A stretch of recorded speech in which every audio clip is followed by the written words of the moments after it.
ये कहानी है श्यामपुर गांव के हरिया की। हरिया के बाप दादा के सिर पर 5 लाख का कर्ज था। साहूकार हर महीने धमकी देता। घर में खाने के लाले थे। हरिया ने ठान लिया, या तो कर्ज उतारूंगा या जान दे दूंगा।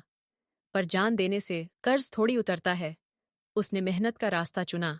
बापू, आपकी आत्मा को दुखी नहीं करूंगा। ये धरती सोना उगलेगी, देख लेना। हरिया के पास 3 एकड़ बंजर जमीन थी। पत्थर ही पत्थर। गांव वाले हंसते थे।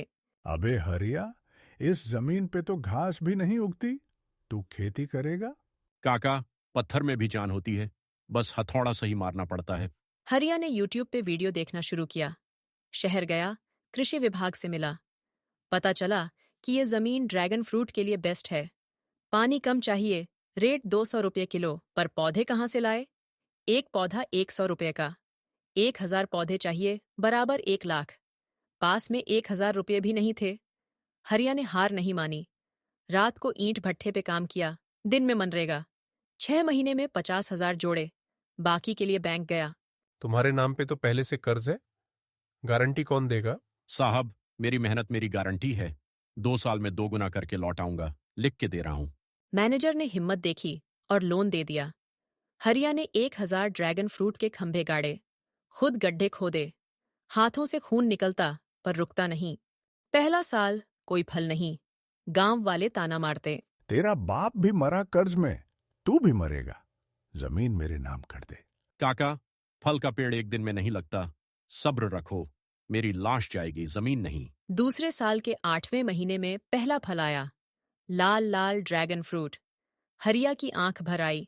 उसने पहला फल मंदिर में चढ़ाया। फिर तो बम्पर पैदावार हुई। 1000 पौधे गुणा 20 किलो गुणा 200 रुपये बराबर 40 लाख की फसल। हरिया सबसे पहले साहूकार के घर गया। 5 लाख की जगह 6 लाख रख दिए। ये 1 लाख किस बात का हरिया? काका, ब्याज के साथ साथ आपके तानों का भी शुक्रिया। उन्हीं ने मुझे आग दी। हरिया ने वहीं नहीं रुका। गांव के 50 बेरोजगार लड़कों को ट्रेनिंग दी। सबको ड्रैगन फ्रूट की खेती सिखाई। आज श्यामपुर ड्रैगन फ्रूट विलेज के नाम से मशहूर है। हरिया का नाम पेपर में आया। कर्जदार से करोड़पति तक का सफर। सरकार ने उसे कृषि रत्न अवार्ड दिया। स्टेज पे हरिया बस इतना बोला, मेरे पास 2 चीजें थीं, बाप का कर्ज और मां का आशीर्वाद। कर्ज उतार दिया, आशीर्वाद से करोड़पति बन गया। बात है राजस्थान के रेगिस्तान से लगे गांव ढाणी की। वहां रहता था 60 साल का बुजुर्ग किसान गंगाराम। लोग उसे मिट्टी का बेटा कहते थे। 3 साल से बारिश नहीं हुई थी। कुएं सूख गए, तालाब में दरारें पड़ गईं। 90% लोग गांव छोड़कर शहर चले गए। सरपंच भी गंगाराम के पास आया। ताऊ, चलो शहर। यहां तो जान बचानी मुश्किल है। सरकार प्लॉट दे रही है। सरपंच, पेड़ अपना घर छोड़कर नहीं जाते। सूखा आता है तो जड़ और गहरी कर लेते हैं। मैं भी यहीं मरूंगा। गंगाराम अकेला रह गया। साथ में बस उसकी बकरी और एक कुत्ता कालू। खाने को बाजरे की रोटी, पीने को 2 लोटा पानी। एक दिन उसे अपने दादाजी की बात याद आई। बेटा, धरती के नीचे समंदर है, बस ढूंढना आना चाहिए। गंगाराम ने 40 साल पुरानी किताब निकाली, पारंपरिक जल संरक्षण। उसमें चौका सिस्टम के बारे में पढ़ा। अगर एक बूंद पानी भी बरसे तो उसे बहने नहीं दूंगा। फिर शुरू हुई असली मेहनत। 60 साल की उम्र में गंगाराम ने अकेले फावड़ा उठाया। अपने 2 बीघा खेत में छोटे छोटे गड्ढे यानी चौके बनाने लगा। दिन भर धूप में काम करता।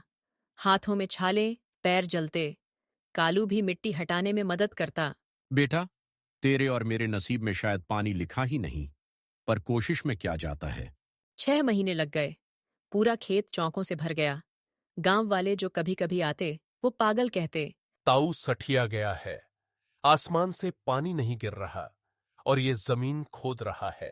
फिर एक रात बादल गरजे। 3 साल बाद पहली बारिश, बस 20 मिनट की। पर चमत्कार हो गया। गंगाराम के खेत का एक बूंद पानी भी बाहर नहीं गया। सारे चौकों में पानी भर गया। वो पानी धीरे धीरे जमीन के अंदर गया। 15 दिन बाद जहां सब तरफ रेगिस्तान था, वहां गंगाराम के खेत में हरी घास उगाई। उसने उसी नमी में बाजरा बो दिया। 3 महीने में फसल तैयार। खबर आग की तरह फैली। कलेक्टर, न्यूज चैनल, कृषि वैज्ञानिक सब आए।